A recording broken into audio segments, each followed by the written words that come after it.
প্রচণ্ড দাবদাহে জনজীবন বিপর্যস্ত, দিন কিংবা রাত একই অবস্থা। এই অতিষ্ঠ গরমে স্বস্তি পেতে আমরা অনেকেই সফট ড্রিঙ্ক, ঠান্ডা পানি কিংবা আইসক্রিম গ্রহণ করছি। আসলে কি এই খাবারগুলো আমাদের শরীরকে হাইড্রেট করছে? আজকের ভিডিওতে জানবো এমন কিছু সাধারণ ভুল যেগুলো আমরা প্রায়শই করছি এই অতিষ্ঠ গরমে স্বস্তি পেতে, কিন্তু এগুলো আমাদের শরীরকে আরও বেশি ঝুঁকির ভেতরে ফেলছে। প্রথমেই বলবো অতিরিক্ত ঠান্ডা পানি গ্রহণ করা। গরম থেকে এসে আমরা যেটা করি, স্বস্তি পেতে অতিরিক্ত ঠান্ডা পানি কিংবা সফট ড্রিঙ্কটা গ্রহণ করছি। আমরা অনেকে মনে করি গরমে ঠান্ডা কিছু খেলেই হয়তো শরীরকে ঠান্ডা করবে, কিন্তু আমাদের হিউম্যান থার্মো রেগুলেশন সিস্টেমটা কিন্তু খুবই জটিল।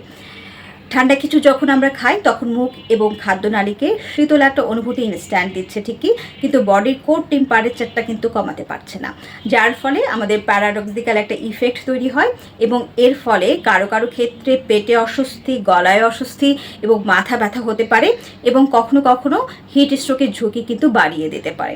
এরপরে বলবো অতিরিক্ত চিনিযুক্ত সফট ড্রিঙ্ক কিংবা শরবত গ্রহণ করা। আমরা গরমে স্বস্তি পেতে শরবত খাচ্ছি ঠিকই, কিন্তু এটাতে অতিরিক্ত ক্যালোরি আমরা ইনটেক করে ফেলছি।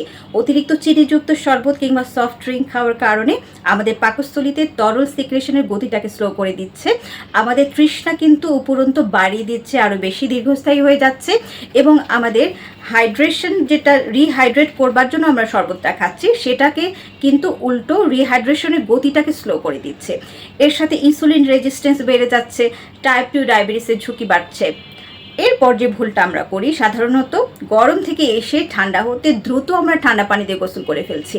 এটাতেও বিপত্তি ঘটছে, আমাদের ব্লাডের যে ভেসেলগুলো রয়েছে সেগুলো কিন্তু সংকুচিত হয়ে যায় এবং এটাও কিন্তু আমাদের হিট স্ট্রোকের ঝুঁকি বাড়িয়ে দেয় কয়েক গুণে। এরপর বলবো আমরা তৃষ্ণা না পেলে পানি গ্রহণ করছি না। পানি গ্রহণের ক্ষেত্রে তৃষ্ণা পাওয়াটা কিন্তু একটা ডিহাইড্রেশনের লাস্ট স্টেজ, সুতরাং আমরা এই লাস্ট স্টেজ পর্যন্ত এই তীব্র গরমে যাব না, আমরা তার আগে কিছুক্ষণ পর পর পানি গ্রহণ করার, স্বাভাবিক পানি গ্রহণ করার চেষ্টা করব।